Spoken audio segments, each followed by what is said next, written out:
Good Monday, good thinkers. Welcome to Good Thinking Live. Welcome from wherever you are from. Please, by the way, as the little scroll says, let us know who you are and where you're from. I don't necessarily get to see all of your comments, so I try to grab the comments as they scroll.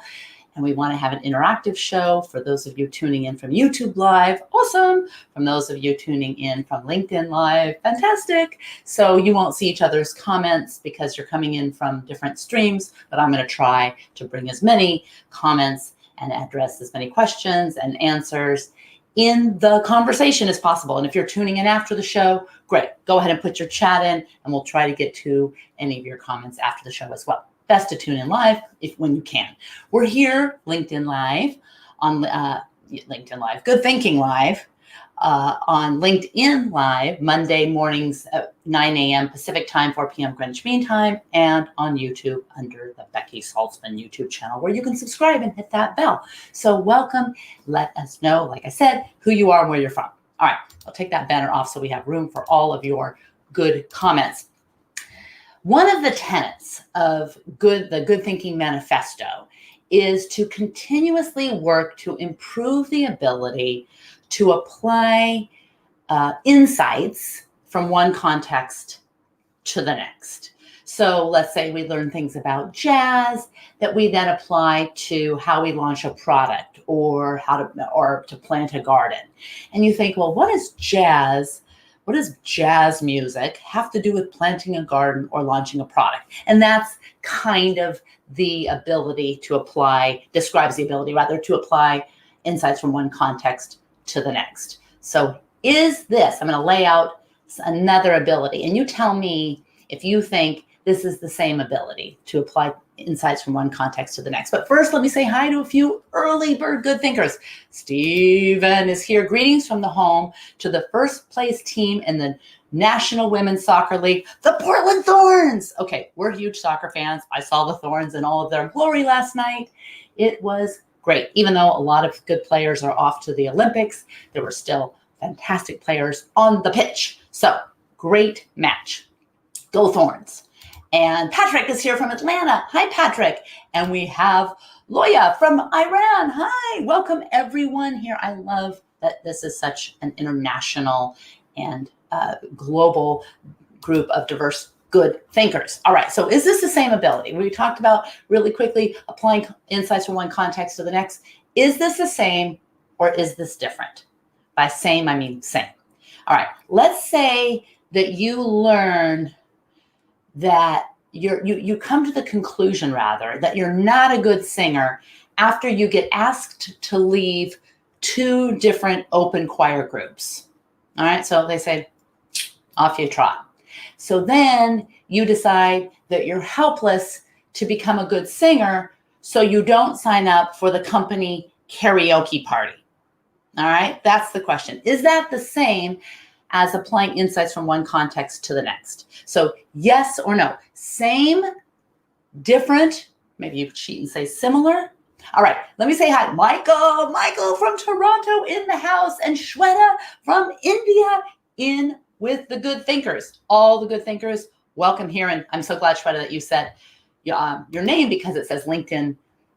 It doesn't have your name on the actual scroll. So that's awesome. If you say your name and where you're from, then we kind of know all the different kinds of insights that are contributing to our good thinking. All right. So is this the same or is this different? So so let's say you go and you get kicked out of these two choir groups. So you come to the conclusion, I must be a sucky singer.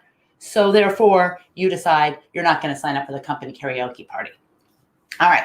Now, one of the flaws in this is there could be a lot of reasons that you were asked to leave the two open choir groups. One could be you show up late. 2, you never learn the songs. 3, you don't practice, so you're not as good as you should be.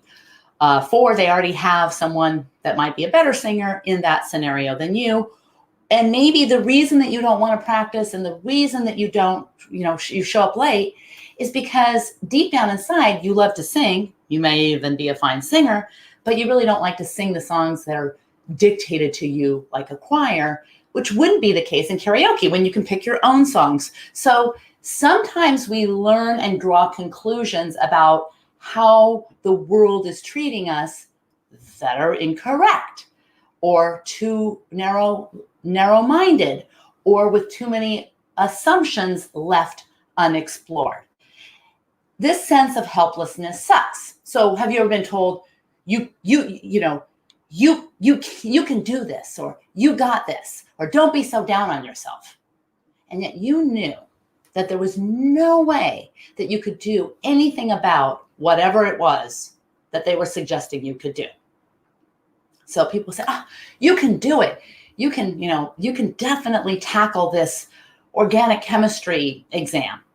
But you knew, and maybe you knew it because you didn't study.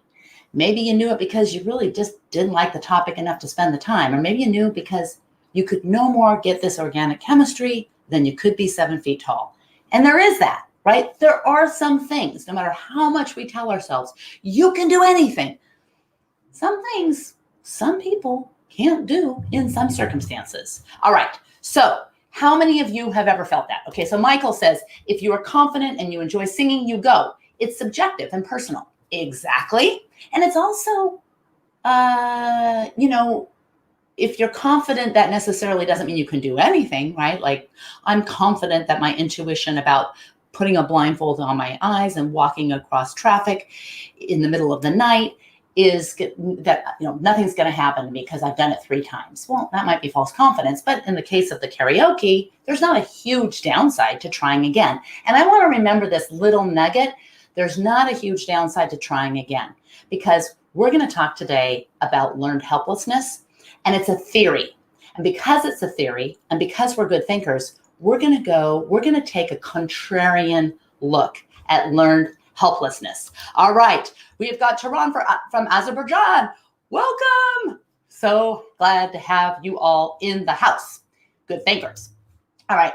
So let me just kind of lay out what learned helplessness is, because I think it gets applied to too many things. And this happens sometimes when you have some phenomenon that happens in a lab and it makes a lot of sense. And then we apply it to all these contexts where we may be being a little too generous with where it applies and a little too generous with our explanations of how it all works. So learned helplessness, first of all, it's a theory. So with a theory, we should poke holes in it. We shouldn't just accept it because it makes sense to us. We should poke holes. We should try to poke holes.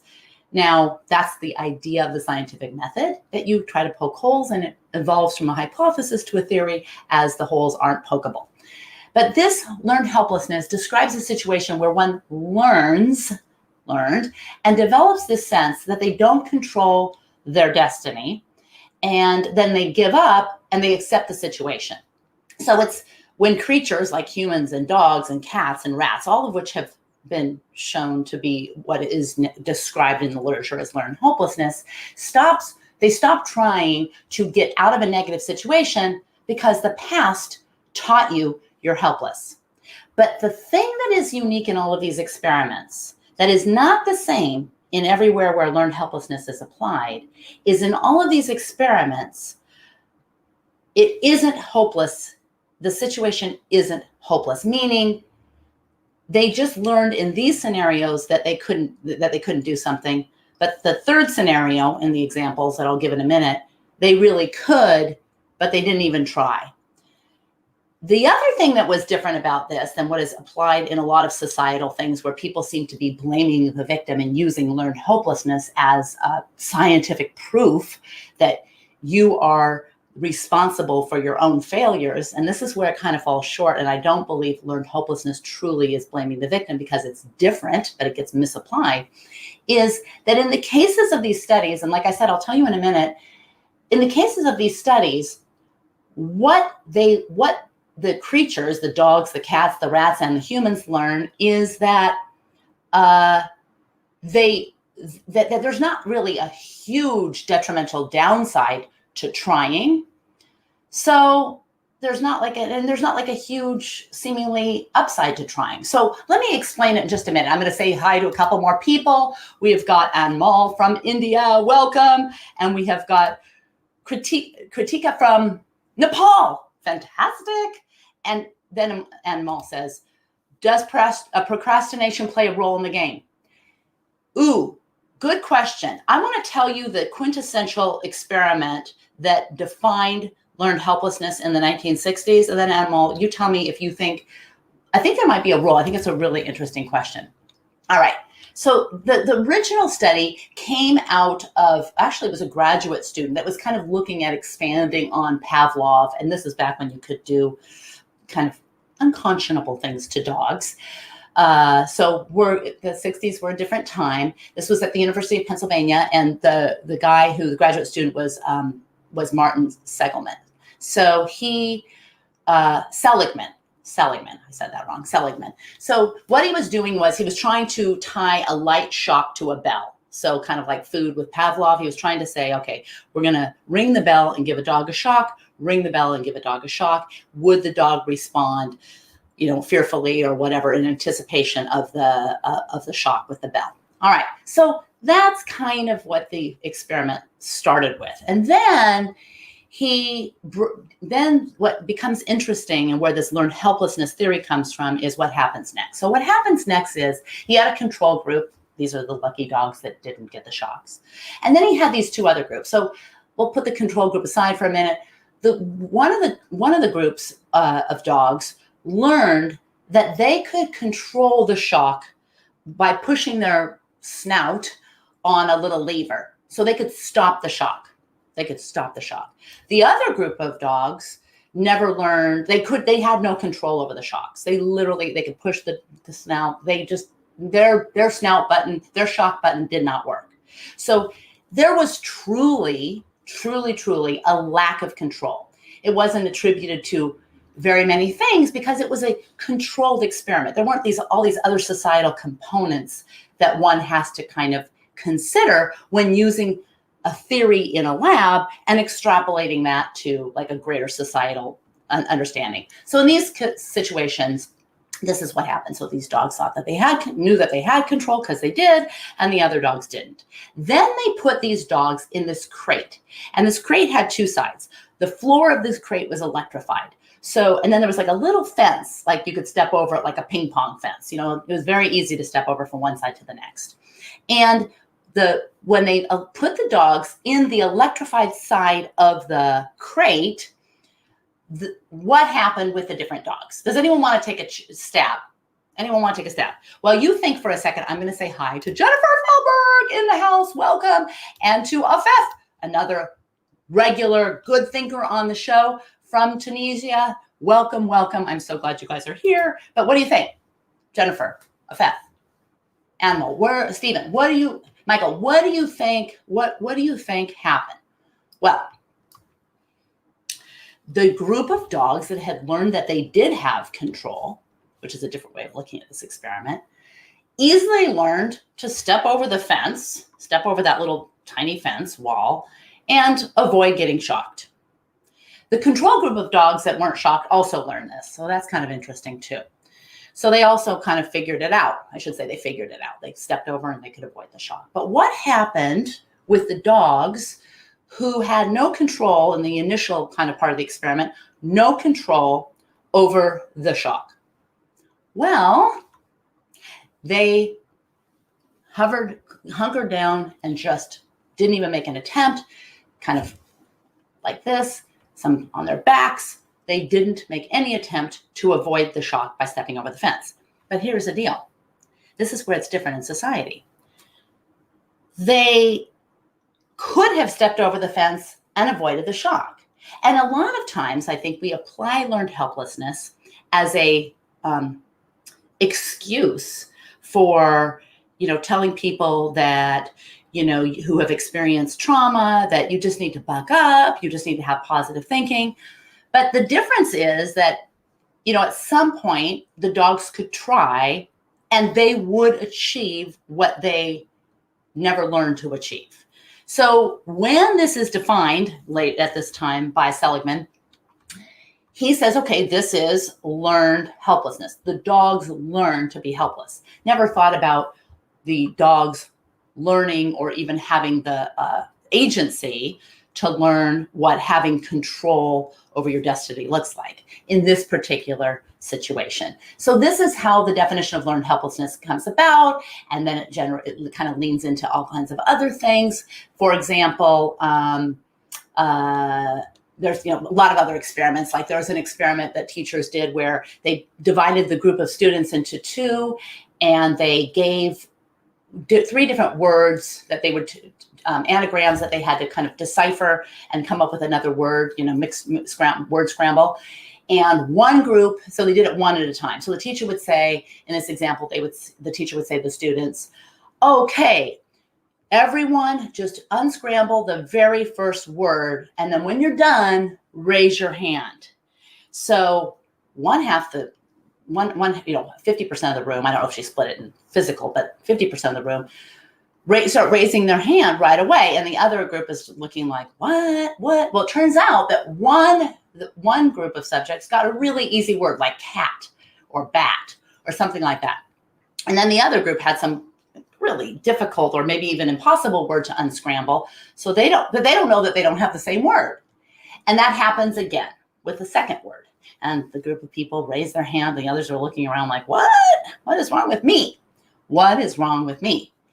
And then when the teacher says, okay, now do the third word, what happens? What happens? Well, the students who had those unscrambleable words that they were supposed to unscramble said, screw it, we're not going to do it. So this gets described as learned helplessness. All right, here's my question. Is this learned helplessness, or could this be something else that we have failed to describe in the literature? That's my question. So if you think, what else could it be? Now you're thinking about how to think, or how to think about a theory, not what to think. And as you know, good thinking is about taking a little bit of time away from all the time we're taught what to think. This learned helplessness is a thing. It looks like this. It's applied to that. If you don't just buck up and have a positive attitude, that's your fault, right?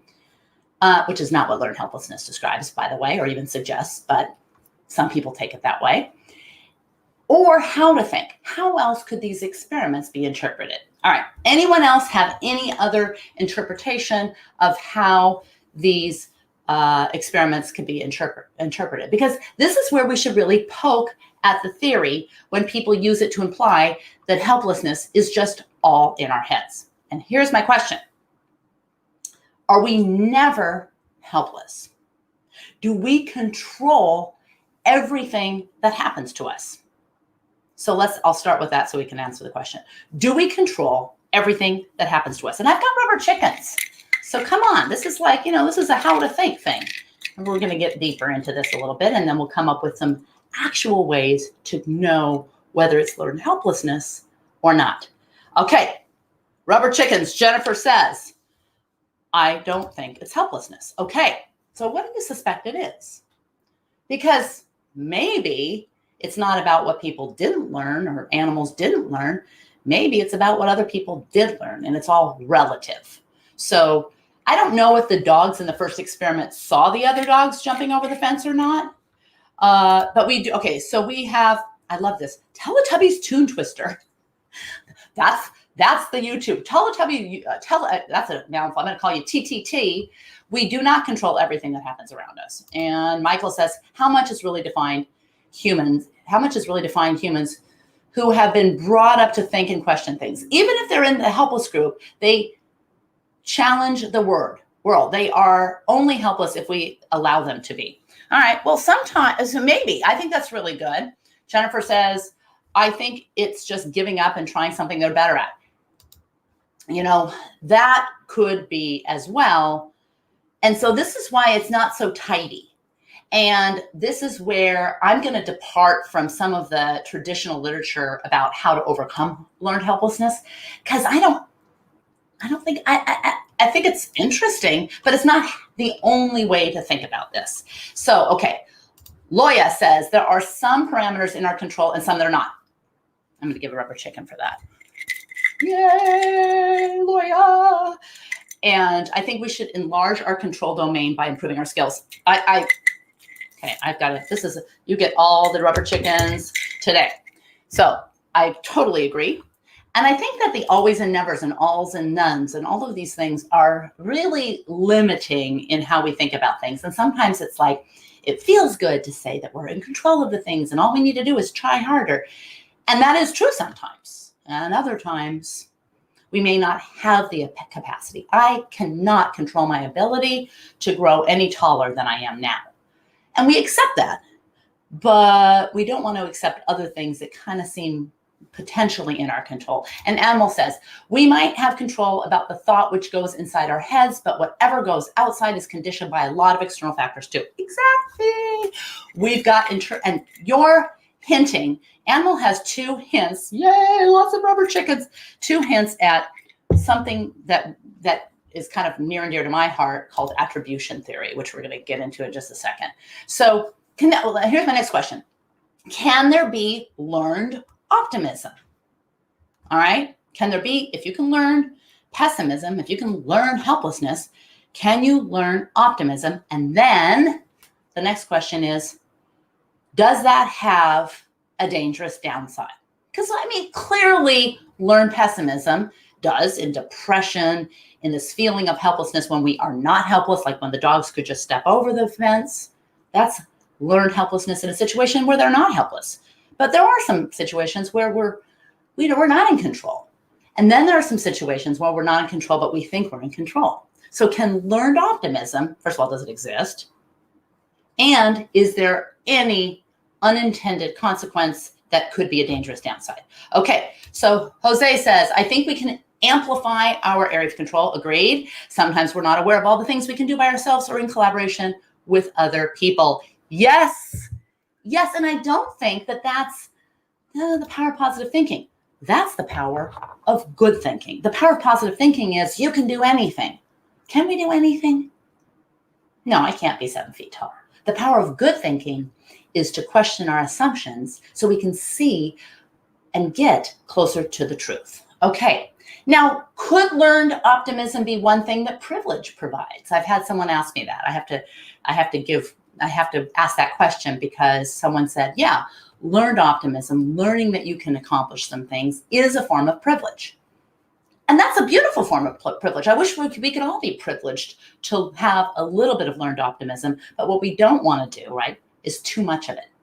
Too much learned optimism can move us farther away from the truth, even though it might feel like really good. All right.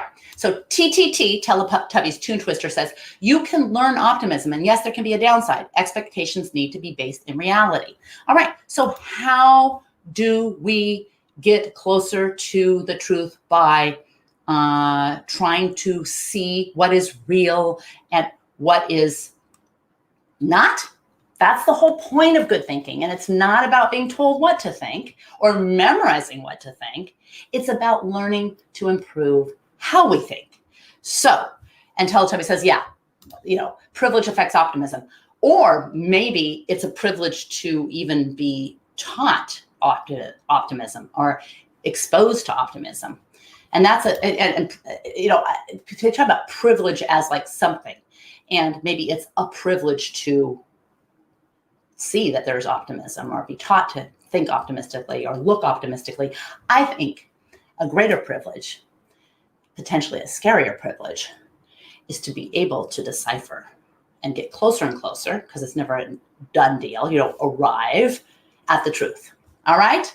Okay, so another study, subjects were working on tasks. Okay? So some subjects were subjected to this loud noise that they could not turn off. And others were subjected to the same loud noise, but they were told that if the noise is bothersome, they had a switch where they could turn off the noise. So I really think this is getting to a little bit more of the crux of why these learned helplessness shouldn't be applied to these huge societal problems. These are little experiments, and I think it turns on one word. Does anyone want? I'll tell you the experiment, and then you tell me what you think the one word is. So some subjects they weren't even told. It was just this noise, loud noise, or loud music, or loud sound, and they had to do a task. Others said, hey, listen, if this gets too much for you, you can turn it down or turn it off. All right. Now, here's the interesting thing. Whether the subjects turned down the noise or didn't turn down the noise when they were told that they had the ability to do so, turned out that didn't matter at all. Whether they turned it down or just ignored it, didn't matter at all. But what mattered? One word. One word. You could say it in more words. You could describe it. What do you guess happened? What do you guess happened? Well, now I'm going to just say, Amal says, instead of learning optimism, if we can focus on improving our receptivity and response toward anything, it can help in cultivating an optimistic approach toward anything. Absolutely. And optimistic might even be opportunistic. Maybe that's a better word. I don't know, but that's good. But what do you think happened? What's the one word? Ding, ding, ding, ding, ding, ding, ding. Teletubbies. Control. Control is the word. And control is super important to consider in learned helplessness, because sometimes people have an opportunity to escape an abusive situation and they just don't try to escape. And that's described as learned helplessness. And I actually think that's incorrect. And I'll tell you why. Because if the people, let's say that someone was in an abusive situation or a really traumatic situation, and they learned that every time they tried to escape, bad things happened, that's not the same as just a lack of control. That is control. Like, I can control bad things happening by not trying to escape. That's a very different thing than I have no control. So I think that this thing about control is important to keep in our crosshairs when we hear people either saying learned helplessness is why you just need to buck up and get over your learned helplessness, or people say learned helplessness is blaming the victim. It's really neither. It really boils down to control. And as it turns out in this experiment, the subjects who were told that they could turn off or control the noise did better on the tasks, significantly better on the tasks, than those who weren't given any way to control the noise, regardless of whether the noise was turned down or not by the people who could. So it didn't matter that they turned down the noise. It wasn't because of the noise. It was because of control.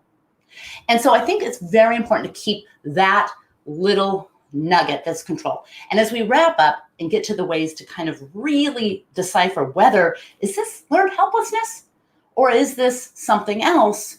There's another word that I want to throw into the mix with control. And that word is attribution. And I love this word because this goes back to my graduate work in attribution theory. And so it's kind of fun to kind of resurrect all of these. Oh yeah, I remember when I was studying this thing. And attribution is how we review negative and positive effects. So to what do we attribute the cause? Do we attribute it to an external thing like people just don't like me, or people are prejudiced against me, or do we attribute to an internal cause like I'm just an idiot, or things like that? All right, so internal or external, which is kind of interesting because there is this very common bias called the self-serving bias, where people tend to blame failure for external things, external causes, like, oh, the product didn't launch on time because we couldn't have known about the pandemic. That's legit, but still. And fail to even look at internal causes, like maybe we should have thought through a pandemic and how vulnerable our supply chain was. So those are that's the self, and we do this all the time with ourselves. So that's at play too, where we might dismiss, and then take credit for things that are good. But when we get out of balance with this learned helplessness, self-serving bias, that's when we end up with depression and anxiety, because we're kind of out of balance with how to think about these things. So Teletubby says, an abusive relationship, not escaping one, is not learned helplessness. Exactly. It is controlling the abuse, whether you live or die, as best you can with the resources you have. Exactly, because that you do have some control. Like if you try to escape, I totally agree with that, because if you try to escape and something bad happens, then you can not try to escape and affect that bad thing from happening. So there is, it's warped, it's sick, it's sad, it's tragic, but it is not the same as no control. Michael says, many people are like lemmings and will do what they're told and do not take control. Absolutely. And we don't necessarily take the control we do have. And your life script develops when you were young and you were born with a blank sheet and developed the script. It can be changed. Maybe, Maybe. I don't know. Maybe we can change everything. Maybe we can't. I think the verdict is still out. But the things that you can think about are control and attribution. And there are several things that that really are positively correlated, highly correlated, I should say, with learned helplessness. One is an internal attribution, where we disproportionately, that's the key, disproportionately give the cause to the event as having to do with something ourselves, internal, as a person, versus something in the outside world. So we don't believe that we are going to get hired. Maybe we have imposter syndrome. And, I think we should have some level of internal. We should be looking at some internal attributions, but we're talking about like a disproportionate level of internal attribution. So that's number one. Number two, a stable attribution. So an attribution that doesn't change over time or across situations. For example, believing that you weren't hired because you're just an idiot. And being an idiot is going to go with you wherever you go in any situation. Not like, oh, I'm not good at this, but I'm good at that. So these stable, internal, negative. And the third one is global. So this is stable. It stays with me wherever I go. And global is it applies to everything. So it's an internal attribution that's stable and global. And the key is to kind of look at these things. Think about attribution, think about control, and just question. Are there assumptions, and here we're going to get to as we wrap up, I'm going a little over, sorry. Are there assumptions that we should consider that have been left unexplored? Like if I think it's all my fault or I think it's all their fault, are there assumptions that should be explored? Like these dogs. Should I try to step over? In this case, the dogs didn't suffer more for trying and realizing they didn't have any control. And that's really the distinction this is why I think that this theory is kind of misapplied in a lot of cases. It truly was with these dogs learned helplessness. In cases where you try and you're burned or it hurts, or you try again and you're burned, you might learn, you're just learning. Learned helplessness is when you have no control and your attributions are left undiscovered, an assumption. So question your assumptions, bust them. It's not just positive self-talk. It's not like you can do anything. It's not that kind of silliness, but it's accurate self-talk. So start by busting assumptions like, will this never get better? Never? Really? What does never look like? That's a simple assumption. Number two, understand self-efficacy. What we can control, and I would argue what we can't.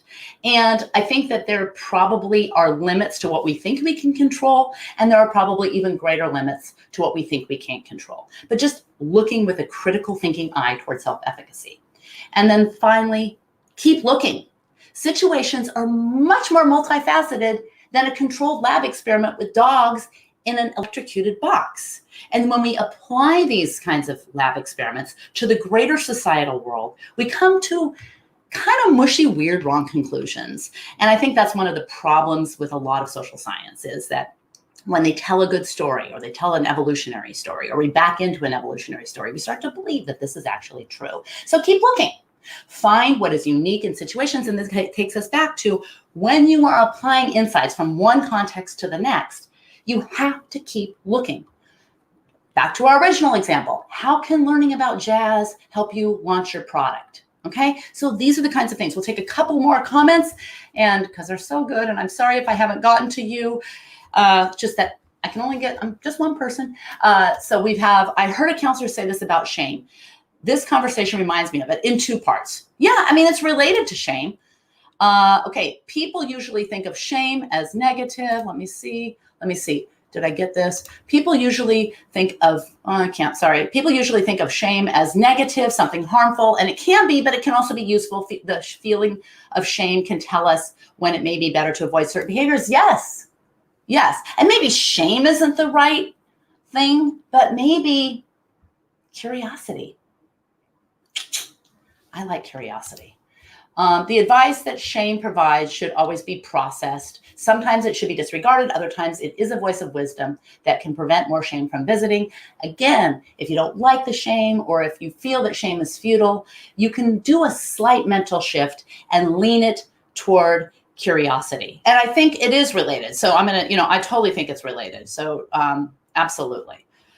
Thank you so much for joining. I think that just bringing a little bit of curiosity to some of these social scientific discoveries or psychological phenomenon is really important, because what is discovered in a lab has applicability. But when you are applying the Good Thinking Manifesto, when you are applying insights from one context to the next, it requires you to see whether things make beautiful sense and fit like a puzzle, and where things don't.